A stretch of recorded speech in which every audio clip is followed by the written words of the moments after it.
Hello friends, നമ്മൾ ഇന്ന് വന്നിരിക്കുന്നത് ഒരു ടേസ്റ്റി ആൻഡ് ഈസി ആയിട്ട് റെസിപ്പിയാണ് കേട്ടോ. ഒരു ക്യാബേജ് മഞ്ചൂരി റെസിപ്പി.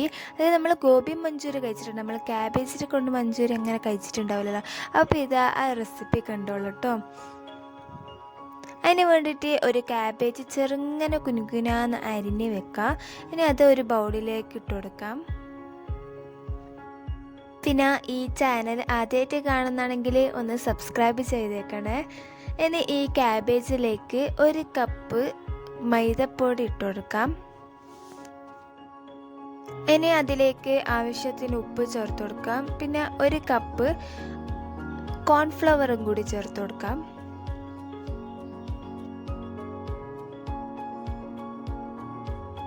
അതിൻ്റെ ശേഷം കുറച്ച് എരിവിനായിട്ട് ഞാനിവിടെ 1 സ്പൂൺ മുളക് പൊടിയും 1/2 സ്പൂൺ മഞ്ഞൾപ്പൊടിയും ഇട്ടിട്ട് ഇതെല്ലാം കൂടി നന്നായി ഒന്ന് കുഴച്ചെടുക്കുക.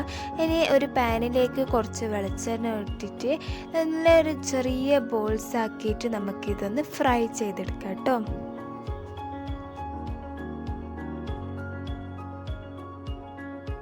അപ്പോൾ ഇതാ ഞങ്ങൾ ക്യാബേജൊക്കെ ഫ്രൈ ചെയ്തിട്ട് അങ്ങ് മാറ്റി വെച്ചിട്ടുണ്ട്.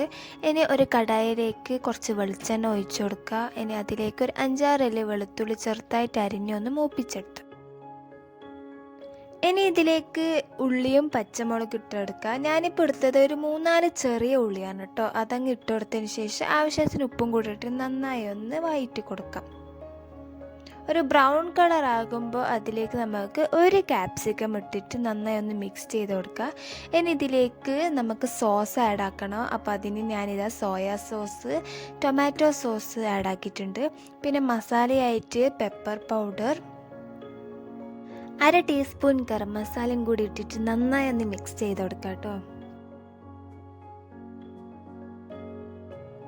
ഇനി ഈ മസാലയിലേക്ക് നമ്മൾ നേരത്തെ പൊരിച്ച് വെച്ച ക്യാബേജ് ഇതിലേക്ക് ഇട്ട് കൊടുക്കുക.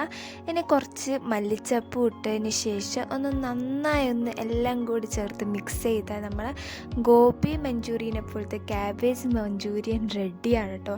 ഭയങ്കര സിമ്പിളുമാണ്, ടേസ്റ്റിയുമാണ് കേട്ടോ. നിങ്ങൾ എന്തായാലും ട്രൈ ചെയ്ത് നോക്കുക. ഓക്കെ, അപ്പോൾ നമ്മൾ അടിപൊളി റെസിപ്പി റെഡി ആയിട്ടുണ്ട് കേട്ടോ. അപ്പോൾ ഇത്രയേ ഉള്ളൂ ഇന്നത്തെ വീഡിയോ. ഈ വീഡിയോ ഇഷ്ടപ്പെട്ടിട്ടുണ്ടെങ്കിൽ നിങ്ങൾ ഫ്രണ്ട്സിനും ഫാമിലിക്കെല്ലാം ഒന്ന് ഷെയർ ചെയ്തിട്ട് എന്നെ സപ്പോർട്ട് ചെയ്തേക്കണേ. അപ്പോൾ അടുത്ത വീഡിയോയിൽ കാണാം. അതുവരേക്കും ബൈ ബൈ.